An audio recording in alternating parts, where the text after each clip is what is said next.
अपने चिर परिचित अंदाज में विपक्ष में हैं और चित्र विचित्र प्रकार से भारत विरोधी विश्वमन में संलग्न है। परंतु इस बार जो हुआ है वो अपने आप में बहुत गंभीर और पूरे देश के लिए विचारणीय है। वे भारत के इतिहास के पहले नेता प्रतिपक्ष बने हैं जिन्होंने किसी घोषित भारत विरोधी सांसद के साथ मुलाकात करके अपने मधुर मनोभावों की अभिव्यक्ति की है। अमेरिकी सांसद इल्हान उमर जो भारत विरोधी वक्तव्यों और स्टैंड के लिए विख्यात ऑब्लिक कुख्यात हैं, जिनके की विषय में एक सर्वविदित सत्य है कि पाकिस्तान गवर्नमेंट के द्वारा ले जाए गए उन चुनिंदा अमेरिकी सांसदों में से एक थी जिन्हें पाक अधिकृत कश्मीर में ले जाकर पाकिस्तान की गवर्नमेंट की तरफ से विजिट कराया गया था। ये अनेक मौकों के ऊपर ऐसे बयान दे चुकी हैं जो सीधे मुस्लिम ब्रदरहुड और आईएसआई के लिए प्रत्यक्ष अथवा परोक्ष रूप से सहानुभूति दर्शाते हैं। राहुल गांधी जी भारत के इतिहास के पहले नेता प्रतिपक्ष बन चुके हैं जिनका नाम एक समय पर पाकिस्तान ने संयुक्त राष्ट्र संघ में भारत विरोधी अपने वक्तव्य में प्रयोग किया था और आज अपने उनके भारत विरोधी मित्रों की श्रृंखला में एक और उपलब्धि राहुल गांधी को प्राप्त हुई है। He has further added another feather to his cap of anti India friends, जब पन्नू ने उनकी तारीफ की है, यानी पाकिस्तान से लेकर पन्नू तक के और इल्हान उमर तक उनकी तारीफों में जो पुल गढ़े जा रहे हैं उसमें एक नया नाम और भी है। ये जनाब हैं मुशफिकुल फजल। ये वो पत्रकार हैं, आप सबको ध्यान हो, जिन्होंने व्हाइट हाउस की प्रेस कॉन्फ्रेंस में और यूएन स्पोक्स पर्सन से अरविंद केजरीवाल के बारे में, अरेस्ट के बारे में सवाल पूछा था। ये है वो महोदय।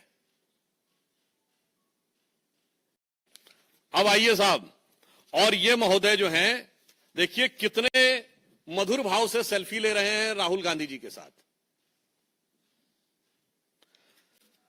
और राहुल गांधी जी और उनके चच्चा जो बता चुके थे कि वेस्ट वाले अरब से आए हैं और नॉर्थ वाले यूरोप से आए हैं, ईस्ट वाले चाइना से आए हैं, दक्षिण भारत वाले अफ्रीका से आए हैं, ये चतुर्दिक प्रतिभा के धनी जो इनके सैम हैं, उनके साथ ये बैठे हुए हैं। अब ये इल्हान उमर के साथ मुस्कुराहट बिखेरती हुई और हर भारतवासी को दिल को चीरती हुई यह तस्वीर है। इस विजिट में उन्होंने कुछ ऐसे शब्दों का प्रयोग किया है जिस पे मैं पूरे देश का ध्यान आकर्षित करना चाहूंगा। ये वर्ड्स उनकी डिफरेंट स्पीचेस में आए हैं। I don't want to live in India, I doesn't value skilled people, I doesn't have the freedom of faith, Indians, as in India there are hateful peoples, Indians doesn't allow the different languages, Indian identity is not acceptable, Indian society is casteist, Indians social media influencers are for UC only, और separatist और जो कश्मीर में terror के perpetrator थे उनका समर्थन है। अब यहां पर मैं एक बात थोड़े दुख के साथ कहना चाहूंगा। मित्रों, आज 11 सितंबर है। 11 सितंबर का दिन दो चीजों के कारण विश्व और भारत के इतिहास में अविस्मरणीय है। एक बहुत दुखद याद जुड़ी हुई है 11 सितंबर से 9/11, और इस समय संयोग से राहुल गांधी अमेरिका की धरती पे हैं। मैं पूरे भारतवासियों को याद दिलाना चाहता हूं कि 9/11 के जो प्राइम एक्यूज थे खालिद शेख मोहम्मद और मोहम्मद अट्टा, कोई पॉलिटिकल पार्टी दिखाइएगा जिसने उनके पक्ष में सहानुभूति का बयान जारी किया हो। कोई टीवी चैनल दिखाइएगा जिसने 9/11 के बाद इन लोगों के पक्ष में सहानुभूति दिखाई हो। कोई पॉलिटिकल पार्टी बताइएगा जो अमेरिका के इतिहास का सबसे बड़ा सिक्योरिटी लैप्स, जो अमेरिका के इतिहास का सबसे बड़ा इंटेलिजेंस फेलोर, जिसने उस सरकार के ऊपर उंगली उठाई हो कि इंटेलिजेंस फेलोर था और सिक्योरिटी लैप्स था। ना, बल्कि पूरे अमेरिका ने और उनकी सारी पॉलिटिकल पार्टी ने फर्म रिजॉल्व किया। जॉर्ज बुश जो रिपब्लिकन थे, उन्होंने कहा कि हम ओसामा बिन लादेन को मारेंगे, और बराक हुसैन ओबामा जो कि डेमोक्रेट थे, उस काम को अंजाम दिया। आज भारत में अगर उसके समकक्ष जो भारत की संसद पे हमला हुआ, जिसके लिए सर्वोच्च न्यायालय ने rare of the rarest crime शब्द का प्रयोग किया है अपने जजमेंट में, आप जाके चेक कर सकते हैं अफजल गुरु की हैंगिंग के बारे में। 7 साल उसकी हैंगिंग रुकी रही, और आज भी जम्मू कश्मीर चुनाव में कांग्रेस के मुख्य सहयोगी दल कहते हैं कि अफजल गुरु की हैंगिंग गलत थी। और ये राहुल गांधी अफजल की पहली बरसी पर, लोग शायद भूल गए होंगे वो जेएनयू में जो नारे लगे थे ना, भारत तेरे टुकड़े होंगे इंशाअल्लाह, और ये अफजल हम शर्मिंदा है तेरे कातिल जिंदा, वो था क्या? वो 2015 में अफजल की हैंगिंग की पहली बरसी थी, और जिसका ये लोग नैतिक समर्थन कर रहे थे। सोचिए ये 11 सितंबर हमें क्या याद दिलाता है? देश को लेकर एक ऐसी सोच। आप बताइए किसी भी अमेरिका के नेता ने बाहर जाकर कोई ऐसा विरोध किया हो? दूसरा, याद करते हुए दिल भर आता है, आज 11 सितंबर वो दिन है जिस दिन 11 सितंबर 1893 को स्वामी विवेकानंद ने शिकागो में पार्लियामेंट ऑफ रिलीजन में अपना ऐतिहासिक अविस्मरणीय वक्तव्य दिया था। दुख, 29 साल के उस युवा सन्यासी ने भारत की वो प्रतिष्ठा बढ़ाई थी कि शिकागो हेराल्ड ट्रिब्यून ने यह लिखा था कि इस युवा सन्यासी के पास लगता है ज्ञान का वो समुद्र है जिसकी एक बूंद भी हमारे सारे विद्वानों के पास मिला के नहीं है। और एक 54 साल का युवा आज जाकर भारत और भारतीय संस्कृति को लांछित करने, अपमानित करने की कोई रास्ता नहीं छोड़ता। मैं पूछना चाहता हूं, राहुल गांधी ने आज तक क्या कभी जाकर वहां शिकागो में गए हैं विवेकानंद के उस हॉल में? आज 11 सितंबर है, अगर इस प्रेस को सुनने के बाद भी वो विवेकानंद जी की उस चीज के स्मरण में एक वक्तव्य जारी कर दें, तो मैं इसको बहुत बड़ी उनकी उदारता मान लूंगा। क्योंकि ये बहुत साफ है, आपको भाजपा से नफरत हो सकती है, प्रधानमंत्री श्री नरेंद्र मोदी से आपके मन में ग्लानि, हिकारत, इंफीरियरिटी कॉम्प्लेक्स हो सकती है। भारतीय संस्कृति के प्रति अपशब्दों का आप प्रयोग क्यों करते हैं? चलिए, आपने भारतीय संस्कृति के बारे में, भारतीय समाज के बारे में कभी 4 अच्छे शब्द बोले हो, 4 अच्छे वाक्य? आप सारे लोग हैं, मैं आपसे पूछना चाहता हूं, बताइएगा। आप ऐलान उमर से मिलते हैं, मैं पूछना चाहता हूं, भारत के समर्थक कितने सांसदों से आप मिले? एक अमेरिकी सांसद, आप लोगों को शायद ना पता हो तो मैं बता देना चाहता हूं, बेंजामिन गिलमैन, उसको पद्म भूषण मिला था। भारत के डाई हार्ड सपोर्टर थे। He died in 2016। I was nobody, I met Benjamin Gilman in July 2000, August 2000, year 2000। पूछे मिले थे कब? भारत के पक्ष लेने वाले आज से 20-25 साल पहले से आपकी सरकारें थी। Gary Ackerman, Edward Royce, Frank Pallone, Joseph Crowley, कभी मिले हो इनसे? ऐलान उमर ही मिलते हैं। कभी तुलसी गबार्ड से मिले? नहीं। इसलिए आज हम बहुत गंभीरता के साथ और बहुत दुख के साथ कहना चाहते हैं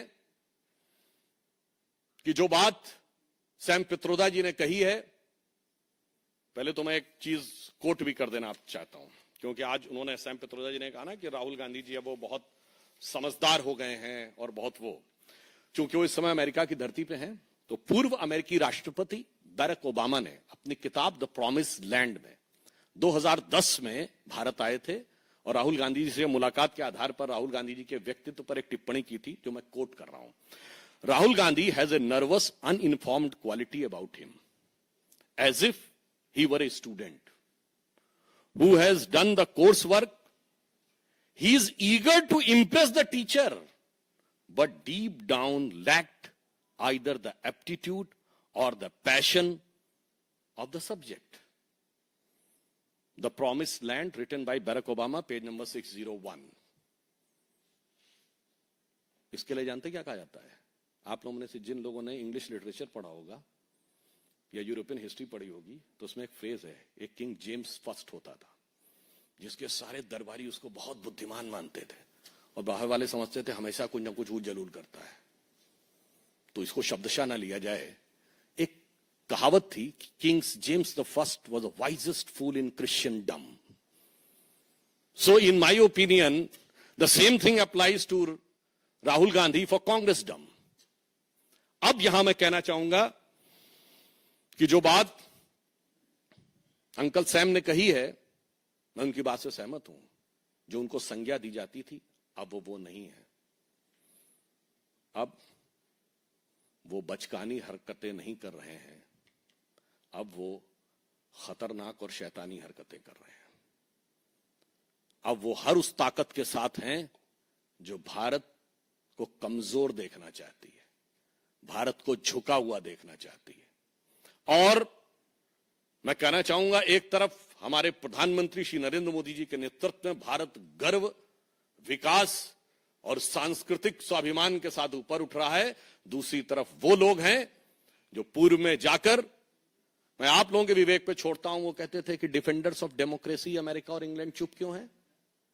बस राहुल गांधी का एक वक्तव्य कोट करता हूं पॉलिटिकली, जो उन्होंने मार्च 2023 में इंग्लैंड में बोला था। जब उनसे पूछा गया था मुस्लिम लीग से आपका गठबंधन है, Muslim League is absolutely secular, I am having no problem about it, and BJP is communal. तो मुझे लगता है हर चीज का आदर्श विदेशों में ढूंढने वाले लोग हमेशा, विदेश से ही अपनी प्रेरणा लेने वाले लोग आज विदेश में ही जाकर भारत के विरुद्ध दुष्प्रचार कर रहे हैं। यह दुखद है, निंदनीय है, भर्त्सना योग्य है। और उन्हें यदि लगता है कि विदेश में के पास कोई ताकत है, तो मैं कहना चाहूंगा वो दिन गए जब विदेश भारत को प्रभावित कर लिया करता था। आपको लगता होगा विदेश का प्रभाव, तो एक पंक्ति में कहते हुए अपना विषय समाप्त करना चाहूंगा। इन सारे लोगों के लिए जो आज भी अपना सोर्स ऑफ इंस्पिरेशन अब्रॉड से ढूंढते हैं कि अपने वतन पर सदियों तक है रही हुकूमत गैरों की, अपने वतन पर सदियों तक है रही हुकूमत गैरों की, लेकिन कुछ चेहरों पर अब तक धूल है उनके पैरों की।